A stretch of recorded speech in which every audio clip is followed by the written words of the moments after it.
FNAF fans, welcome back to another Five Nights at Freddy's video. Now today we're going to be doing something a little different, and it's called exploring the lore of Five Nights at Freddy's. And this is only going to be the first part, which each episode I'm going to go to a certain game, a certain FNAF game, like pretty much all of them, and just, you know, go through everything, look through everything, get a chance to look through everything without having to deal with any animatronics, but actually talk about the lore of Five Nights at Freddy's back in the day and then what it is now. See if I can learn something new from you guys, or what you can learn from me. Who knows? This is a thing that we're going to work together on. A team effort. Me and you, my viewers. We're going to work together and discover the lore and explore the lore from going head deep into these locations. So we're gonna start up a normal night with 0 AI level for all the animatronics, and we shall get started. Now, once you start a night, you will be greeted by the phone guy, which from this right here, this book that Scott has graced us with, and E.C. Myers, never forget that, we figure out that the name of the phone guy that greets us is named Ralph. Huh, nice to meet you, Ralph. But there's no phone call since this is night 7.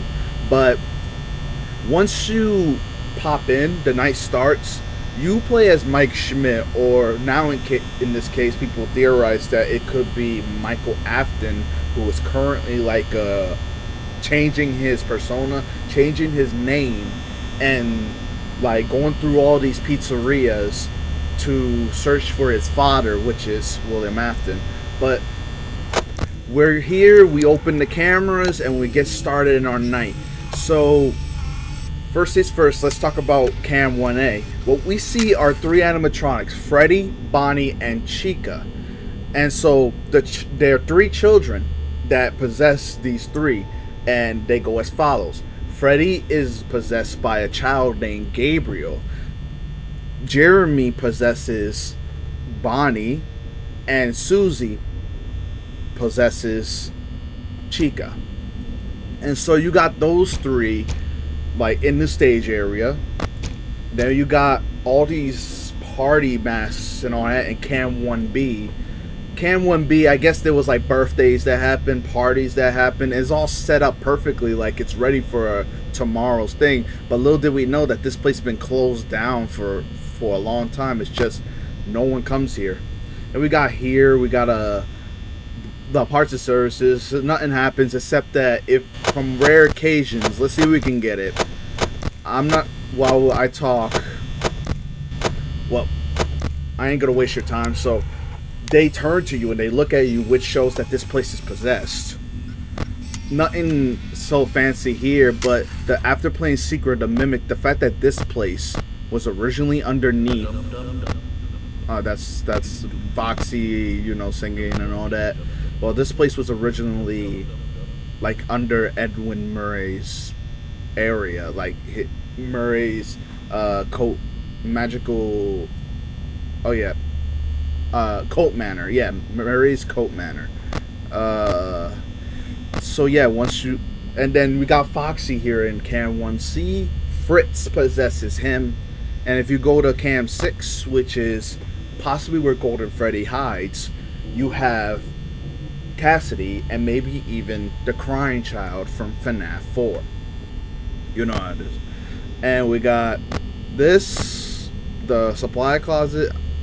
And we got, oh, okay, we got this right here. These what interest me a lot, because doesn't that look like Springtrap possibly? Or that's probably Bonnie, because that used to look like I always thought that'd be Springtrap or something. Like he's here. So no animatronics have moved yet. This will turn into a Golden Freddy poster, but I have never gotten that like on accident ever. So that's unfortunate. But yeah, this will change to the children, and this will change to many like clippings of the children going missing, the killer being caught but then released due to no proof or no evidence against him. which we know that they were stuffed into these suits, a clever strategy by the purple guy, or possibly Puppet, who knows. But yeah, we got here. I'm gonna, can I even hit this? Yeah, I can hit that. But yeah, Finance of Freddy's, bro.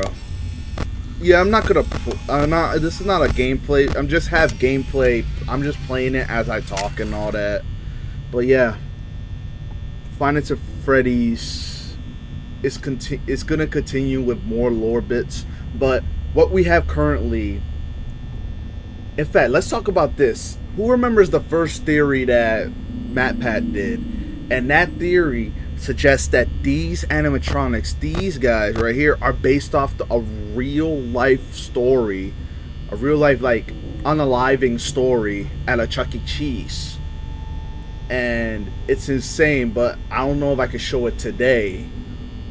But yeah, like 5 people were unalived. Well, 4 people were unalived. 1 survived and became a piece of evidence for the person, for the killers.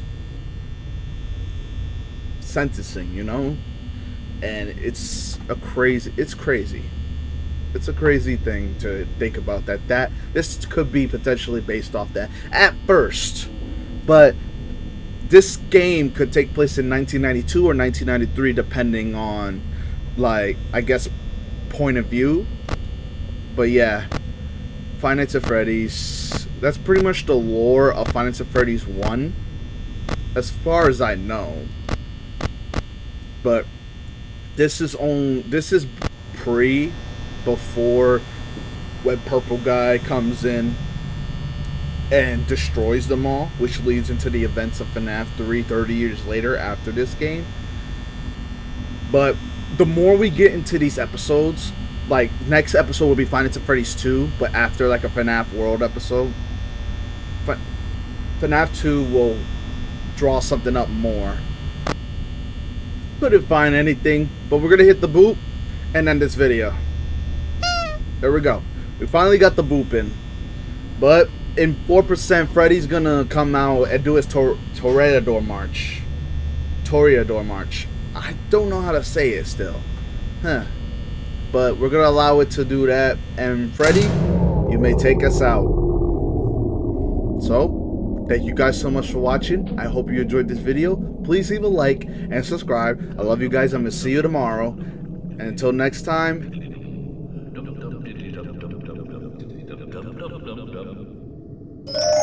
There he is. Until next time, this is Dr. Springlock, signing off.